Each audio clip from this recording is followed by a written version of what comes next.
Dört kişilerdi, bunlar beni vuracaklardı. Bizim oradaki başka bir arkadaş, yani biraz karanlık işlerle uğraştığı için belinde silah var. Çıkardı dedi, çocuğa bir tokat vursa dedi, vallahi billahi bizi dördü de burada sererim.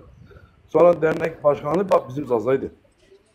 Sonra onu aradı, dedi şu ipleri buradan çektir götür dedi. Yoksa burada hep dördünü de dedi kafasına sıkarım dedi. Daha bak 25 sene önce ha, ilk Hollanda'ya ilk geldiğim zamanlar. Ben 25 senedir bunlarla kapışıyordum. Güzel insan. Neresinden Hollanda'nın? Den Haag. Den Haag. Oo, sen Elazığlı mısın? Evet, Palo görmüyor musun? Palo Cumhuriyeti orada yazıyor. Palo Baba. Cumhuriyeti. Ben de Den Haag'tanım. Ve çok Elazığlı var. Ben ta 25 sene onlardan tikiştim. İlla gidip gelirlerdi, aidat ver, şunu ver. Gazete atıyor önüne. Köpeğin önüne atar gibi 2'şer euro para topla. Ben zaten diyordum, yok. Sen zırhlı değilsin.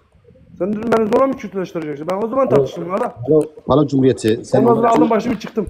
ama İş ama geldi. Palo Cumhuriyeti sen onlar için vermedin ama Zazlar için vereceksin. Zaten canım feda. Eyvallah. Ben onun için ben o ideolojiden çok tersim. Biz de bu Andi'den gidip alacağız para. Şu Andi var ya biz de onlara para verdik. Onlardan biz alacağız. Andi. Abi canınız sağ olsun. Hiç siz gelmezseniz de ben bunda beri hazır.